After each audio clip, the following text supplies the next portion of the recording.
अध्यक्ष महोदय, सन्माननीय दादांनी या ठिकाणी सभागृहामध्ये जो विषय मांडला त्याला सन्माननीय सदस्य सुधीर भाऊंनी या सभेमध्ये वाढ करावी अशा प्रकारची भूमिका मांडली। मला औरंगजेब त्याचं समर्थन कोणीही करू शकत नाही। तो नालायक होता, तो बदमाश होता। त्याची एकूण कारकीर्द जी पाहिली तर या देशातील महाराष्ट्रातील असा माणूस सापडणार नाही जो औरंगजेब हा नाव सुद्धा तुम्हाला दिसणार नाही। जे मुस्लिमांमध्ये सुद्धा औरंगजेब नाव ठेवताना लोक घाबरतात। त्याला कारवाई केली, ती कारवाई वाढवून मिळावी याबद्दल अजिबात माझं समर्थन आहे। ऐका ना, तुम्ही काय ठेका घेतला काय? आमचं ऐका ना, ज्यावेळेस सुधीर भाऊ बोलत होते त्यावेळेस आम्ही बोलत होतो काय? आता मला सांगा अध्यक्ष महोदय, अबू आजमीनी केलेलं वक्तव्य त्याच्या सजेत वाढ झालीच पाहिजे, परंतु छत्रपती शिवाजी महाराजांचा अवमान करणारे महाराष्ट्रात जो जो कोणी असेल त्याच्यावर कारवाई होणार की नाही? हे कारवाई होईल की नाही? यांनी अपमान केला की नाही? कोरड करावर कारवाई होणार की नाही? सन्मान्य सदस्य होणार की नाही? सन्मान्य सदस्य खाली बसा। मान्य मंत्री महोदयांनी जो प्रस्ताव सभागृहासमोर मांडलेला आहे त्याच्यात जे उल्लेख केलेला आहे तेवढंच एक्सपल्शन आपण या अधिवेशनात करू शकतो असा आपला निर्णय आहे। मी आता सभागृहासमोर सदर प्रस्ताव मतास टाकतो। अनुकूल असतील त्यांनी होय म्हणावे, प्रतिकूल असतील त्यांनी नाही म्हणावे। होयचे बहुमत आहे, होयचे बहुमत आहे। ठराव एकमताने संमत झाला। बसून घ्या, लेंग कागदपत्रे सभागृहाच्या पटलावर ठेवणे। माननीय उपमुख्यमंत्री तथा वित्त व नियोजन मंत्री महोदय, मी आपल्या अनुमतीने कंपनी अधिनियम 2013च्या कलम 394 वस्तू व सेवा कर संस्था GSTN यांचा सन 2023-24चा वार्षिक अहवाल सभागृहासमोर ठेवतो। अहवाल सभागृहासमोर ठेवण्यात आला। सदर अहवाल विधिमंडळाच्या संकेतस्थळावर उपलब्ध करून देण्यात येईल। माहिती तंत्रज्ञान मंत्री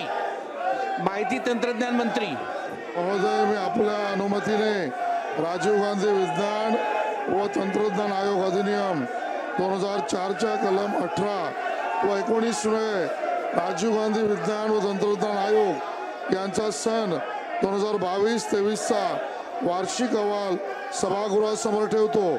सदर अहवाल विधानसभेच्या पटलावर ठेवण्यास झालेल्या विलंबाची कारणे सोबत जोडली आहेत। अहवाल सभागृहासमोर ठेवण्यात आला। सदर अहवाल विधिमंडळाच्या संकेतस्थळावर उपलब्ध करून देण्यात येईल।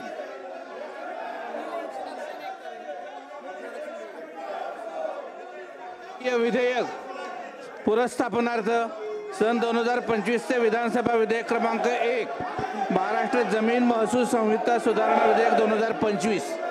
महोदय, सन 2025चे विधानसभा विधेयक क्रमांक 1 महाराष्ट्र जमीन महसूल संहिता सुधारणा विधेयक 2025 मांडण्यास मला सभागृहाची अनुमती मिळावी। प्रस्ताव असा आहे की सन 2025चे विधानसभा विधेयक क्रमांक 1 महाराष्ट्र जमीन महसूल संहिता विधेयक 2025 मांडण्यास अनुमती देण्यात यावी। प्रश्न असा आहे की सन 2025चे विधानसभा विधेयक क्रमांक 1 महाराष्ट्र जमीन महसूल संहिता सुधारणा विधेयक 2025 मांडण्यास सभागृहाची अनुमती आहे काय? अनुकूल असतील त्यांनी होय म्हणावे, प्रतिकूल असतील त्यांनी नाही म्हणावे। होयचे बहुमत आहे, होयचे बहुमत आहे। प्रस्ताव संमत झाला। मी आपल्या अनुमतीने 2025चे विधानसभा विधेयक क्रमांक 1 महाराष्ट्र जमीन महसूल संहिता सुधारणा विधेयक 2025 मांडतो। सन 2025चे विधानसभा विधेयक क्रमांक 1 महाराष्ट्र जमीन महसूल संहिता सुधारणा विधेयक 2025 मांडण्यात आले। स्थगन प्रस्तावाच्या सूचनेतील विषय स्थगन प्रस्तावाच्या निकषात बसणारे नाहीत, त्यामुळे सदर सदन प्रस्तावानं आम्ही अनुमती नाकारीत आहे.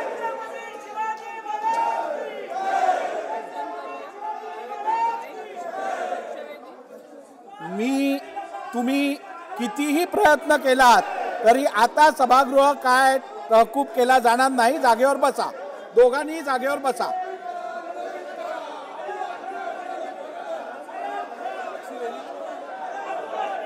लक्षवेधी सूचना.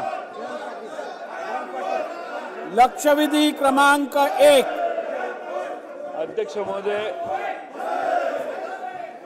ज्यांची लक्षवेधी पुकारली, लक्षवेधी क्रमांक बसा, बसून घ्या. ज्यांची लक्षवेधी पुकारली जाणार आणि संबंधित सदस्यांनी जर का लक्षवेधीवरती चर्चा घेतली नाही आणि ते सभागृहात उपस्थित असतील तर या अधिवेशनात त्यांची परत लक्षवेधी घेतली जाणार नाही. म्हणून लक्षवेधी क्रमांक 1. चला, लक्षवेधी क्रमांक 1. मंत्री महोदय,